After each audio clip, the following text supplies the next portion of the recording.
Hi everybody, this is Judy at Judy in the Kitchen. Today I'm going to make honey glazed carrots using fresh carrots. I have my skillet heating up over medium heat, but I'm going to run down what we've got going here. I've got fresh carrots. This is about 3.5 cups and it's just over a pound. So you can do a pound of carrots or 3.5 cups, however way you want to do it.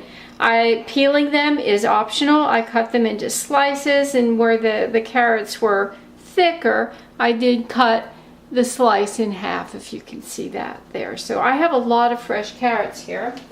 And I've written my recipe in a standard way, and it is below in the description box, where you would have a bit of a heavier glaze to it. I'm going to do a lighter version, okay? Normally for a heavier glaze you might use about 2 tablespoons of butter, and I put butter in there rather than olive oil because I do want that flavor. But I'm going to use just 1 tablespoon of butter, and I'm going to let that melt a little bit and warm up and ready to go. Setting aside, I have 1 tablespoon of honey. And a nice trick on this is if you lightly coat that spoon with a little bit of oil or even butter, whatever you want, but just lightly coat it, that honey will come out easier. And I have a couple wedges of lemon, and I may only use 1. It just depends on how much juice is in there.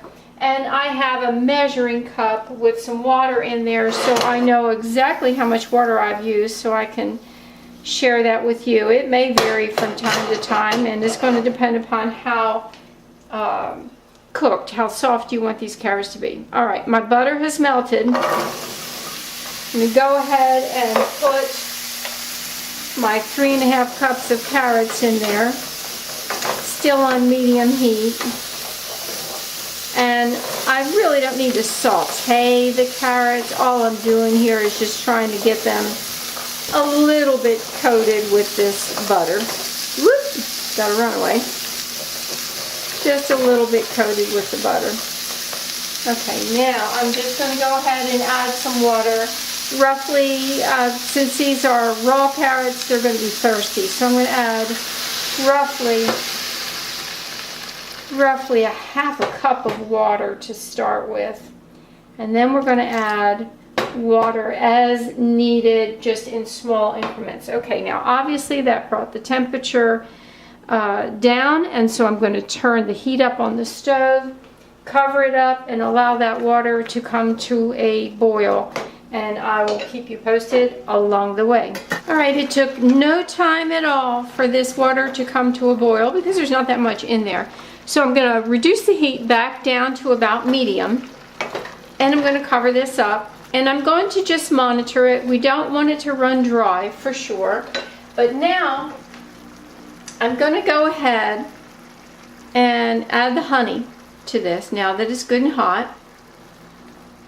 Just drizzle it over the carrots, and you see that honey came out pretty easily because I coated that with oil first. Give this a little stir to blend that honey in.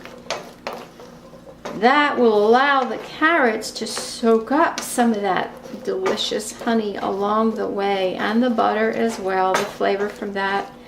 So now we're going to cover it up, stir them every now and then, monitor for water, add a little bit at a time, and we'll go from there. I'll tell you how long it takes. You want to cook them until they're as tender as you want them to be. So the amount of time I cook them may be different than the amount of time you like to cook them. I like them a little crisp tender.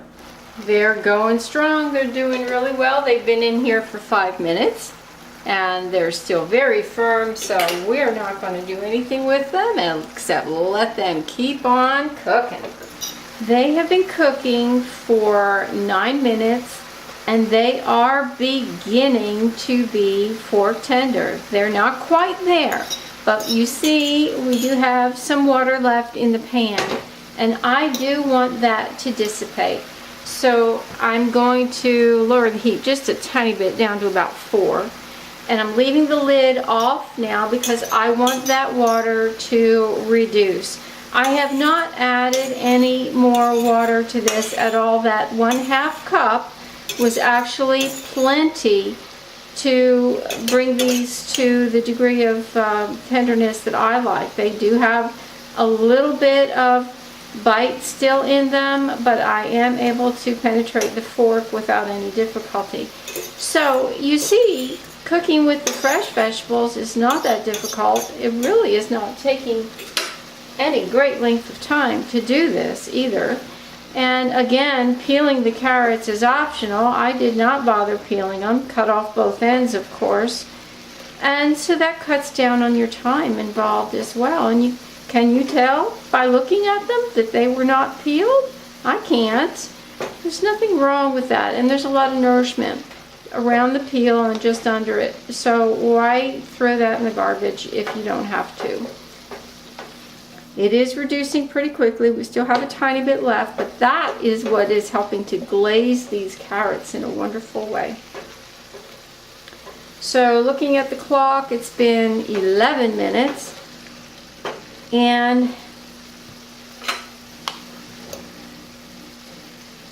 we are just about there. You see, there is still some water left. You don't have to make it where it's bone dry. You really don't need that at all. A little bit of liquid in there is still fine, but the half a cup of water was plenty for me. If you want them as tender as, oh, let's say canned carrots, you might need a tiny bit more water. You might let them go a little bit longer.